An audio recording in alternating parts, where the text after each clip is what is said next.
Bonjour à toutes et tous, je suis Hélène Bidard, je suis l'adjointe à la maire de Paris, chargée de l'égalité femmes-hommes, de la jeunesse et de l'éducation populaire. Je suis très heureuse d'ouvrir cette séquence consacrée à la gouvernance locale avec des citoyennes et des citoyens et particulièrement avec des jeunes. Nous venons de l'entendre, l'environnement est l'une des premières préoccupations des jeunes. Partout dans le monde, leurs initiatives se multiplient face aux urgences écologiques, des initiatives individuelles, mais aussi collectives. Des tweets, des pétitions en ligne, des actions militantes, des engagements associatifs, quel que soit leur âge, ils et elles donnent de la voix pour interpeller les pouvoirs publics, les entreprises et construire le monde durable de demain, un monde plus humain. Paris, pour sa part, a déjà une longue histoire de 15 ans d'action climatique concertée depuis son premier plan climat en 2007 jusqu'au dernier plan qui a associé le Conseil parisien de la jeunesse tout au long de son processus de réflexion et de création. Et demain, l'Académie parisienne du climat, pour les jeunes, 12 à 25 ans, s'inscrira dans ce cadre. Bâtir un climat de l'action, c'est donc faire avec les jeunes, les écouter, les associer aux réflexions, les accompagner dans leur mobilisation et renforcer leur capacité d'agir, apprendre d'eux. Bâtir un climat de l'action, c'est donner la parole, écouter et la prendre en compte. Et c'est l'objet de cette table ronde qui sera animée par Martial Breton, qui est à mes côtés, qui est militant pour l'écologie et coordinateur d'une coalition d'organisations de jeunes pour le climat. Martial, je vous laisse la parole. Merci beaucoup, merci. Je suis enchanté de pouvoir animer cette table ronde qui va rassembler 4 intervenants et intervenantes français, européens, internationaux pour nous parler de leur engagement en faveur du climat et notamment de la nécessité de l'implication des jeunes dans les processus de décision et qui feront partie de la solution pour demain pour lutter contre le dérèglement climatique. Je n'informe personne de la situation sanitaire actuelle. On le sait tous, on le vit aujourd'hui tous les jours. Le Covid a très fortement impacté notre vie. De nombreux événements, conférences, forums ont été annulés ou reportés. Les négociations climatiques, les COP, sont aussi impactées. La COP 26 devait se tenir à peu près à cette période et elle a malheureusement été reportée. Mais en réaction des jeunes qui rappellent quotidiennement la nécessité d'action pour lutter contre le dérèglement climatique, ont décidé d'organiser eux-mêmes leur propre COP, la MOC COP26. Béatrice Dolores, je suis enchanté de t'accueillir pour nous présenter ce qu'est la MOC COP26. Peux-tu nous en dire plus et qu'est-ce qui vous a motivé à organiser cet événement ? Oui,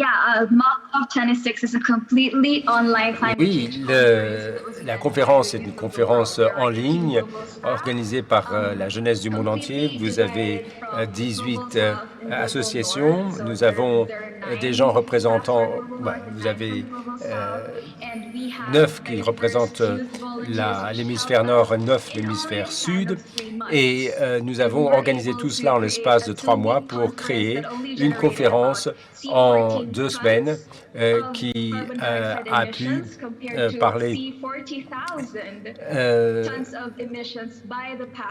des émissions de carbone qui devraient pouvoir être réduites dans leurs objectifs, en tout cas par rapport à la COP précédente. 70% des délégations viennent du Sud. Vous aviez 140 pays représentés, donc pratiquement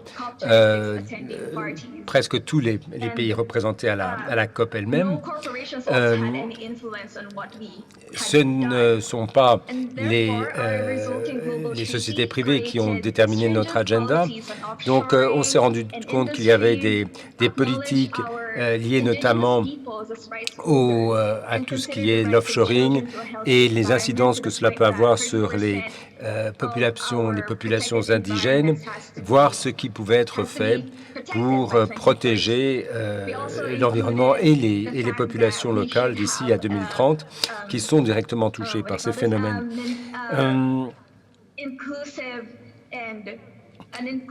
Nous nous intéressons à différentes formes de pollution, aussi bien qu'au changement climatique. La jeunesse, bien entendu, était celle qui était invitée à s'exprimer, et un certain nombre de politiques. Nous avions en tout 330 délégués, donc dans 140 pays, qui ont parlé de justice climatique, d'éducation pour le climat, des objectifs de réduction des émissions en carbone, la définition d'un modèle économique résilient et le rôle des universités. Merci beaucoup.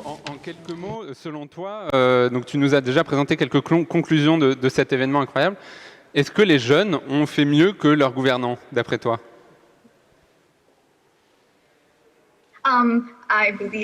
Moi, j'en ai l'impression. Je pense que nous avons fait mieux que les gouvernements parce que nous avons veillé à ce que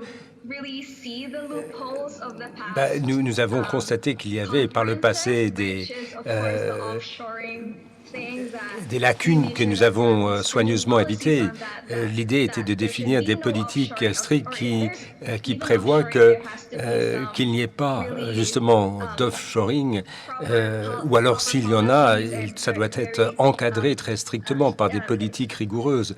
C'est ce genre de lacunes que nous nous sommes efforcés d'identifier et d'éviter dans nos propres résolutions, dans nos propres recommandations, ce qui oblige les acteurs à être responsables, notamment pour ce qui est de l'éthique des pays en développement. Il y a beaucoup d'autres choses, bien sûr. On s'intéresse au sort des populations autochtones, aux populations locales concernées par ces phénomènes, et des objectifs les objectifs annoncés doivent être inclusifs également, pour veiller à ce que les personnes en situation de vulnérabilité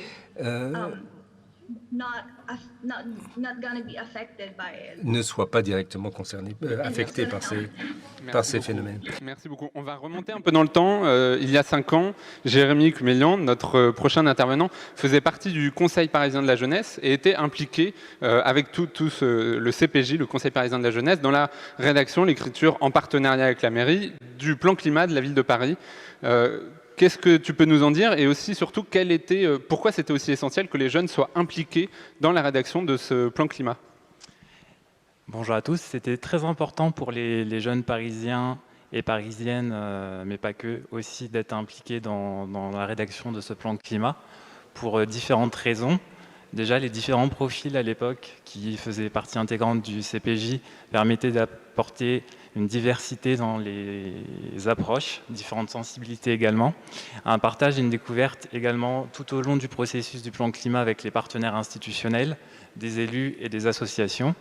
Tout cela nous a permis de nous enrichir chacun sur le sujet et de mieux appréhender le sujet, les enjeux, la complexité de tout cela au cours du processus avec les partenaires et donc aussi avec l'aide de la mairie de Paris. À partir de cela, on a pu tirer quand même différents enseignements sur le travail qu'on a pu faire presque sur un an de travail ensemble. Déjà, il a fallu qu'on effectue des choix sur un sujet qui était dense et ambitieux. Donc, on a opéré des choix dans certaines thématiques. Lors d'ateliers, on avait organisé des votes ensemble afin de vraiment cerner sur quels enjeux particuliers le CPJ voulait porter sa voix. Du coup, on avait retenu l'énergie, la mobilité, l'éco-rénovation, le bâti, l'alimentation et la gestion des déchets. À partir de là, il est important pour chaque jeune qui souhaite s'investir dans cette approche d'être force de proposition, de ne rien s'interdire, si je puis dire, en tout cas de ne pas s'auto-brider. On avait abordé ensemble le principe d'une étude sur la gratuité des transports. À l'époque, ça ne faisait pas trop débat dans l'actualité. On peut voir qu'aujourd'hui, cette question s'est réellement portée par des enjeux, notamment dans le cadre des élections régionales à venir. Donc, on peut dire en quelque sorte que les jeunes, à l'époque, avaient été précurseurs de cet enjeu-là. Par ailleurs, il faut toujours être à l'écoute et accorder du crédit à l'expertise que chacun d'entre nous, chaque jeune peut apporter concrètement sur le climat, mais pas que. Chacun d'entre nous possède des connaissances, des idées propres sur des différents sujets précis. Donc ça apporte une richesse dans les discussions et une richesse également dans les avis. En gros, il faut se faire confiance, tout simplement, faire confiance à la force de proposition qu'on peut être. Et à partir de là, à l'époque, on avait rendu, je pense, un avis qui était cohérent, circonstancié, et également, vraiment, je pense qu'il avait été salué par les élus à l'époque, notre avis du Conseil parisien de la jeunesse, car on s'était réellement investi sur cet enjeu du climat. Et enfin, on avait essayé d'apporter une posture vraiment volontariste afin d'impliquer davantage les jeunes tout au cours du processus de la construction des politiques publiques. Ça vaut pour le climat, mais ça vaut pour toutes les politiques publiques possibles, donc afin que les jeunes puissent être intégrés dans la phase de construction des politiques publiques jusqu'à la phase d'évaluation, donc tout au long du processus. Merci beaucoup. Donc tu nous le présentes, évidemment, les municipalités, les collectivités locales sont primordiales, un acteur primordial pour la lutte contre le dérèglement climatique. Un autre acteur qu'on connaît bien en France et dans tous les pays européens, c'est l'Union européenne. Pour peser sur une telle machine, un tel acteur, on a un réseau jeune, le Youth Environment Europe. Chloé Tenbrick, tu peux nous présenter ce réseau et notamment nous dire, à l'occasion des 5 ans de l'accord de Paris, quel message voudrais-tu adresser aux dirigeants de l'Union européenne? Yes, hi, thank you. Bonjour, oui. Youth and Environment Europe, Eh bien, Youth and Environment Europe se propose de renforcer la capacité des jeunes autour de la crise climatique, de lui donner de l'espace, mais également la possibilité de poser les justes questions.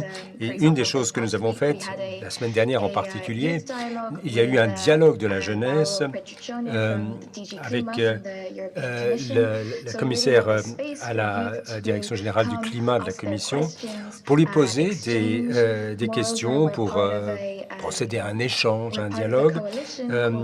Il y a une coalition qui s'appelle Generation Climate Europe. Cette coalition organise des dialogues de la jeunesse avec la présidence de l'Union européenne. Et donc l'autre jour, il y avait un dialogue avec la ministre von Schulz. C'était le premier d'une série de dialogues. Enfin, ce sont des exemples concrets de la façon dont nous espérons faire valoir le point de vue de la jeunesse dans ces grandes discussion, dans cette conversation autour du climat pour que la jeunesse puisse poser ces questions et s'informer. Et quel est concrètement, d'après toi, et puis pour votre réseau, comment concrètement aujourd'hui, qu'est-ce qui peut être fait à l'échelle des institutions? À quel niveau peut-on plus impliquer les jeunes pour lutter contre le dérèglement climatique?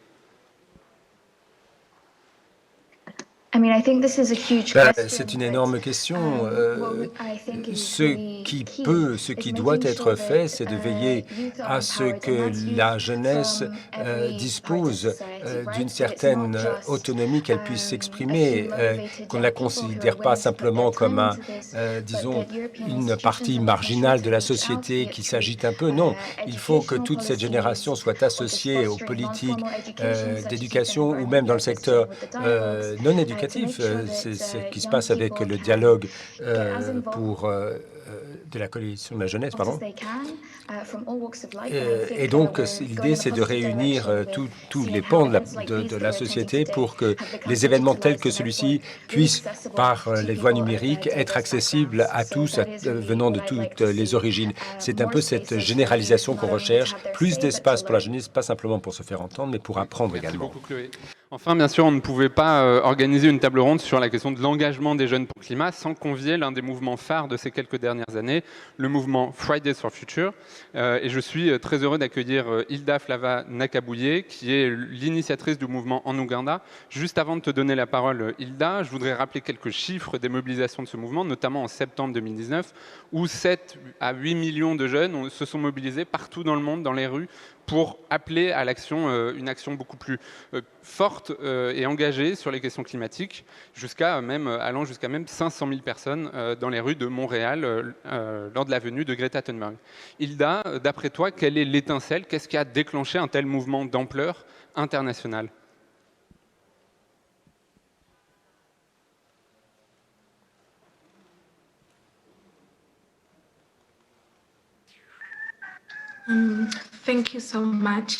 Merci de me donner la parole. Ce qui a déclenché ce mouvement international, l'étincelle qui a en quelque sorte mis le feu aux poudres, c'était cette prise de conscience parmi les jeunes, parmi les enfants aussi, qu'il y avait une réalité. Or, ce que nous constations, c'est que le monde dont nous héritions de nos parents et de nos grands-parents devait permettre aux générations futures d'y vivre normalement. Et c'était cette prise de conscience qui s'est généralisée, mais l'idée était surtout de voir comment préserver l'avenir pour les générations futures. Il y a une véritable unité parmi les jeunes. Chacun est convaincu qu'il y a un monde qui nous attend. Ce monde, il nous appartient de le construire. Et si nous ne sommes pas associés aux politiques qui déterminent l'avenir de ce monde, si les décisions prises par les dirigeants pour un avenir qui nous concerne, nous, et non pas eux, nous ne pouvons pas laisser prendre des décisions sans nous associer. C'était le but de notre intervention, faire savoir que nous devons être associés aux décisions qui nous concernent, qui concernent notre avenir. Il ne s'agit pas simplement de partager le monde, et nous ne voulons pas simplement leur dire ce qu'ils veulent entendre, mais ce qu'ils doivent entendre. Ça, c'est la voie qui a été la nôtre, en exigeant une action pour le climat, une justice climatique. C'est cela que nous sommes en droit d'attendre. Merci beaucoup, Hilda. Merci beaucoup. Nous arrivons déjà à la fin de cette table ronde. J'introduis le prochain participant. Il y a un acteur qui est présent sur le sujet climat depuis des années. Il était à la COP21 et il est toujours là plus que jamais à travers sa fondation. Il s'agit d'Elix, l'ambassadeur virtuel des Nations Unies, qui est là pour nous présenter le programme 10 to Go pour entrer dans la décennie de l'action autour du programme des ODD, les Objectifs de développement durable. Voyons la vidéo préparée par l'équipe et Yassine Aïdkassi, son créateur, que nous saluons.